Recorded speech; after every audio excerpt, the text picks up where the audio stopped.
Olha eu aqui de novo com vocês para o compartilhamento de mais um relato no mundo de Paulinha.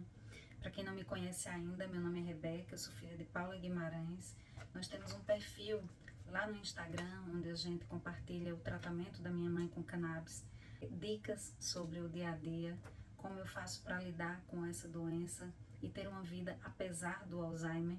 Então eu já convido todo mundo que ainda não conhece o perfil a conhecer e ficar com a gente. Os relatos que a gente tem trazido ajudam não só a pessoa que mandou o relato e que precisa desse suporte, como também outras pessoas que muitas vezes nem têm coragem de se manifestar nas redes. Espero que vocês deem o like. Eu acho estranho pedir isso, mas é necessário porque se vocês assistem o vídeo, gostam, mas não dão like, o YouTube não entende que esse conteúdo é relevante e não entrega para as pessoas que precisam dele. Então eu conto com a colaboração de vocês e já deixem um comentário ao final do vídeo para essa pessoa, porque vocês vão estar ajudando não só ela, como outras pessoas que porventura precisem. Então vamos lá.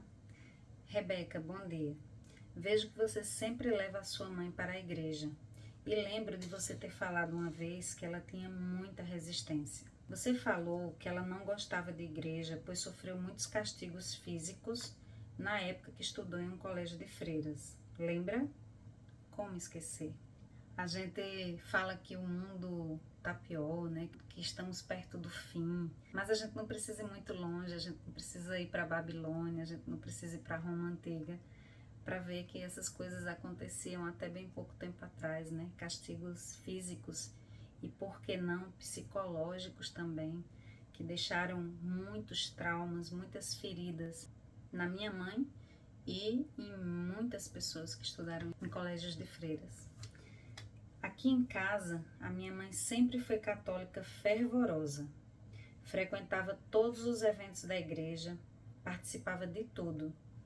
Fazia questão de levar os filhos, mesmo contra a nossa vontade. Hoje, com a doença de Alzheimer, ela não quer mais ir para a igreja de jeito nenhum. E até as imagens dos santos de devoção que tinha no altar, pediu para tirarmos. Ainda fazemos as orações com ela, mas sinto que ela já não se interessa. Fica pedindo para terminar logo e algumas vezes se irrita. Fico tão triste. O que eu faço? O que é que vocês acham que ela deve fazer? Quando envolve religião, é sempre muito difícil a gente falar, porque parece que a gente está se posicionando, né, acerca de uma religião, acerca de um credo, e aqui a gente não quer nada disso. Até porque sempre que eu falo sobre esse tema, eu não falo sobre religião, eu falo sobre religiosidade, que para mim é algo muito mais importante e grandioso do que a religião em si. Quando ela pergunta o que fazer, a gente vê que ela está muito angustiada, porque foi criada com a mãe insistindo em levar os filhos para a igreja, mesmo contra a vontade deles, muitas vezes, quem nunca, né? E hoje se depara com um quadro de Alzheimer e a mãe sem querer ir à igreja e muito menos manter ali no altar os santos de devoção dela, que durante tantos anos fizeram parte dessa casa e dessa família. Quando ela diz o que eu faço, ela mostra essa angústia, mas a única coisa que eu posso dizer para ela é que ela não precisa fazer nada.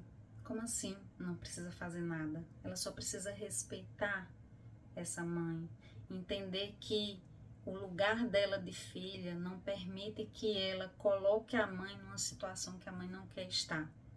Ah, Rebeca, mas ela não entende o que está acontecendo e por não entender o que está acontecendo eu deveria insistir em levá-la. Não, até porque a insistência pode causar gatilhos que vão trazer mal-estar não só para ela, como para todas as pessoas que estiverem no entorno. Então eu não acho viável insistir.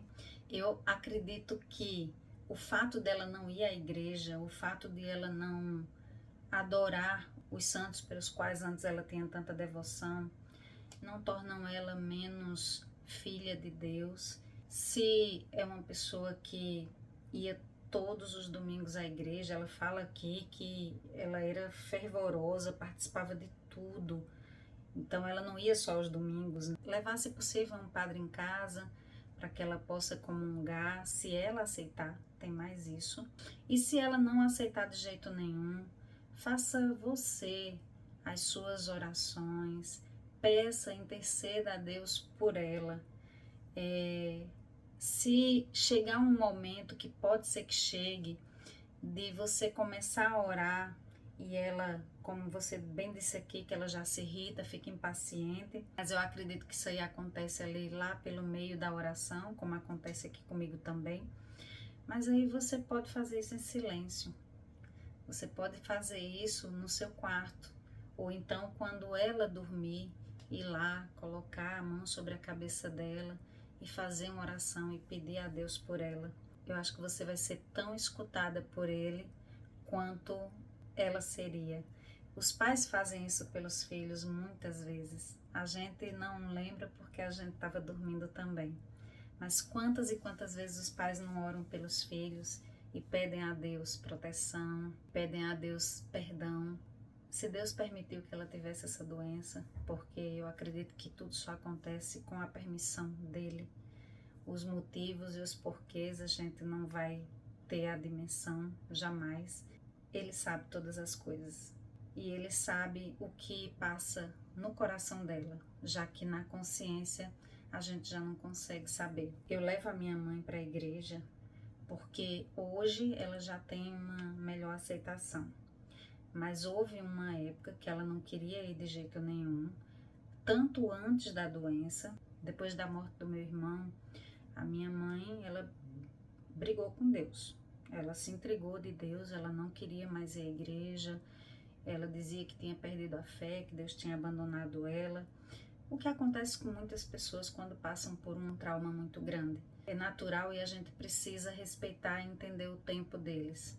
E isso durou anos. Aí depois veio a doença e ela muito resistente. Eu lembro que há pouco tempo, há 2 anos, talvez menos, ela chegava na porta da igreja e ela freava e apertava a minha mão como se dissesse: eu não quero entrar. Por quê? Porque em algum lugar, no inconsciente dela, estava guardada ali alguma coisa que machucava, que assustava ela e que não tem nada a ver com a igreja em si, tem a ver com o que ela viveu no passado e que marcou. E hoje ela não consegue mais distinguir. Respeitar a vontade deles, levo hoje, porque é assim, na fase inicial da doença, quando eles ainda têm consciência, é uma fase dificílima, é uma fase em que eles ficam muito teimosos, muito resistentes, e a gente não tem muito o que fazer, porque precisa respeitar esse pai e essa mãe, apesar do quadro. Mas na fase que minha mãe tá, que já é a fase moderada, chegando na fase avançada da doença, pelo menos em alguns aspectos ela já está entrando na fase avançada, ela já não resiste mais a nada. Então assim a gente consegue dar um banho sem a resistência que ela tinha lá atrás, que vocês bem sabem como é. A gente consegue levar ela para os lugares sem muita resistência. Pelo contrário, ela adora. Minha mãe passou anos sem querer sair de casa, reclamava de tudo. Para onde a gente levava, ela reclamava. Se fazia sol, se chovia, se era dia, se era noite, tudo era motivo de reclamação. Hoje ela não reclama de nada. A gente sai, ela ri, ela participa, ela fica atenta ao lugar, às pessoas, às conversas. E aí a gente vai sentindo até que ponto a gente pode permanecer ali, até que horas a gente pode permanecer ali. Vai chegar um momento para você que você vai conseguir levá-la. E aí vai depender muito mais de você querer levá-la, porque dá um trabalho maior para arrumar, para o deslocamento, se for uma pessoa que tiver com problema de mobilidade, do que mantê-la em casa como muitos mantêm. Tenha paciência, respeite a vontade da sua mãe e tenha certeza que Deus jamais vai abandonar ela e você, tá bom?